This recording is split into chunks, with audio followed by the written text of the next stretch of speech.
Hi there guys, I'm Nikhil from Greedy Tech, and in this video I'll be reviewing the Infinix Smart 3 Plus after 3 weeks.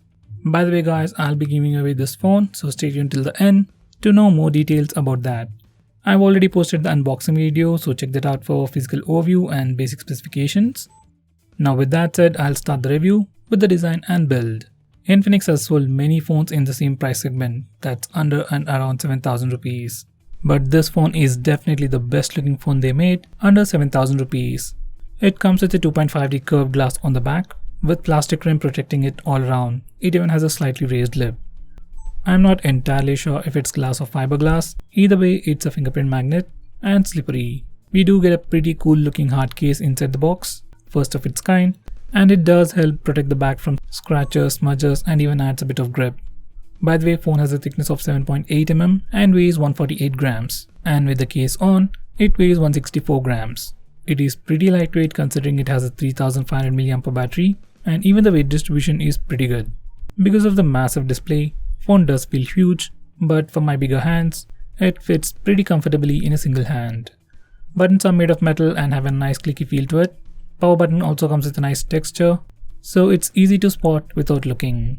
Overall, in terms of design and build, this is definitely the best phone in the price segment. Now coming to the hardware section, phone comes with all the basic sensors like proximity light and compass. It even comes with gyroscope and a dedicated SD card slot. It supports dual SIM with dual LTE, and it even supports native video calling. All that's missing is a LED notification light. Now for the fingerprint scanner, it's easily traceable and it's pretty fast, like takes less than a second to unlock the phone. But sometimes it needed a kickstart. Like if I didn't use the phone for an hour or two, fingerprint scanner doesn't work instantly, like it takes like 2 to 3 seconds. But once the engine gets started, fingerprint scanner is pretty fast. Once again, I wish Infinix could add some kind of haptic feedback when we use the fingerprint scanner, I mean the correct fingerprint. By the way guys, haptic feedback on this phone is kinda good. It's not bad like most of the phones in this price segment. It is good and usable. Now just in case if you're wondering, this phone also comes with face unlock feature. In good lighting conditions, it takes like a second or two to unlock the phone. In low lighting conditions, it's also the same speed.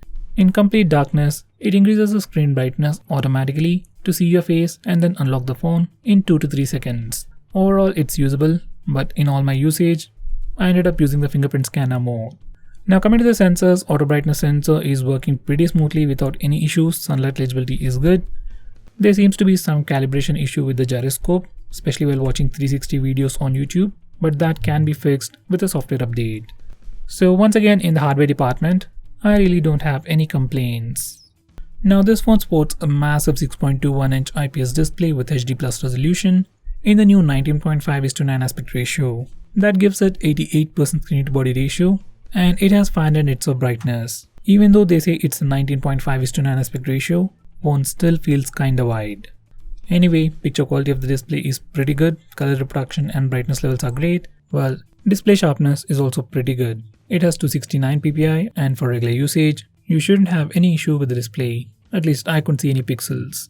Right now YouTube and other compatible applications go full screen by themselves. Like on YouTube, we can do a pin gesture to go full screen. Now with that said, there are still many applications like MX Player which simply can't use the area near the notch. I wish they could give some kind of a setting in the display settings to make the apps go full screen. Now this is a pretty small issue, but I wish we could use the entire screen. Next, this phone has only support for wideband L3, so you can't watch high definition videos from Netflix or Amazon, but considering just HD+ resolution, even the smaller resolution footage should look pretty decent, considering you don't have laser sharp eyes. So guys, overall display is pretty good, especially considering the price. Display brightness is pretty impressive, sunlight legibility is great. Now for the cameras, this phone sports a triple camera setup with a 13 megapixel primary camera with f1.8 aperture, a 2 megapixel secondary camera for depth sensing, that's to take portrait shots, and finally a low light sensor. On the front, it has a 8 megapixel camera with f2.0 aperture. These are the sample shots. In good lighting conditions, colors look a bit saturated and more pleasing. Dynamic range is okay and everything just pops out a bit. Rear camera portrait shots look good, edge detection isn't perfect, but it's pretty usable. Once again, even in portrait shots, colors look a bit saturated, a bit overdone to be exact. Now for selfies, once again colors look saturated, it's like a routine thing for this phone. Even the background is a bit overexposed. Overall, selfies do look pretty good. Now for portrait selfies, not so much. Edge detection isn't that great. In fact, edge detection for the rear camera shot looks much better than the front camera, which is usually not the case.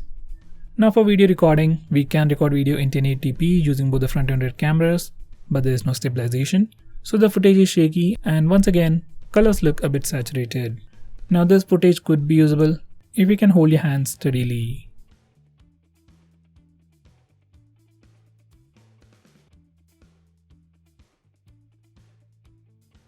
In low lighting conditions, images from rear camera do tend to be slightly better than other phones, especially in terms of color reproduction.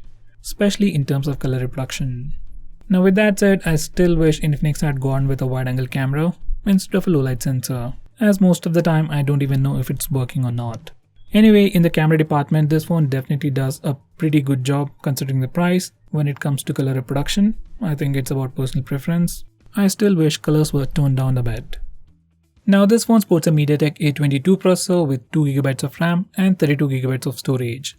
These are the Antutu scores. For some reason, Geekbench simply didn't work. Now for an entry-level phone, a MediaTek A22 processor is pretty powerful and it does a pretty good job. There were no heating issues and everything ran pretty smoothly. You get about 23GB of space for your user apps and user data, and that's definitely more than sufficient for all your apps and WhatsApp data. It also comes with a dedicated SD card slot, so if you need more space, you're covered there as well. Even the memory management is pretty good.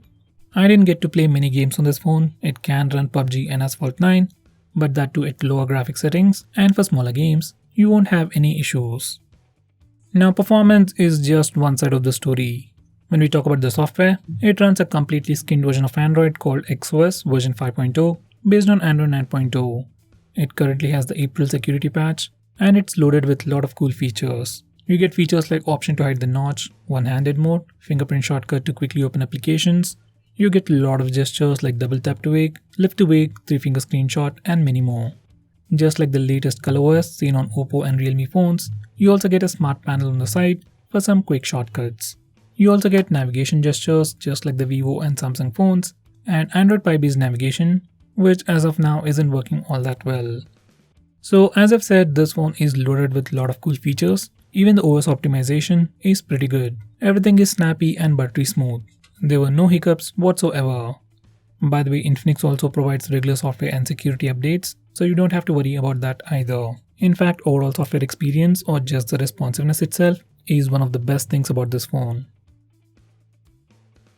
Now this phone comes with a mono speaker at the bottom, and speaker is sufficiently loud for alarms, ringtones and media consumption, but for some reason it feels like there's an echo at full volume. So 80% of volume should give you the best results.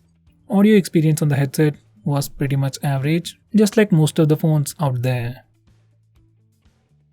Now for the battery department, this phone sports a decently large 3500 mAh battery and still has a pretty slim form factor. There's obviously no fast charging support and comes with a slower 6W power adapter.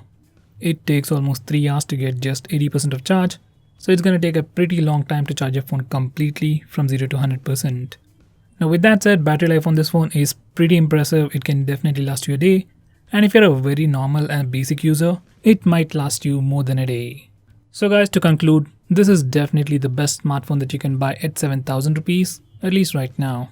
Most importantly, you won't find another phone with a dewdrop notch, better cameras, and most importantly, good software optimization with regular security and software updates. So if you're planning to buy a phone under 7,000 rupees, this would be my number one suggestion. Now about that giveaway, it's pretty simple to participate. Just open the link in the description and enter your details. Subscribe to us on YouTube, like us on Facebook, follow us on Twitter and Instagram, and make sure you comment below this video. And that's it. We'll pick a winner in a week and share the details on Twitter. So guys, that's pretty much it for this video. Thanks for watching. If you're planning to buy this phone, use the link in the description. It always helps the channel. And if you want us to make any specific video, tweet out to us with the hashtag AskGreedyTech on Twitter and we will try to make it as soon as possible. I'm Nikhil from GreedyTech signing off. Have a nice day.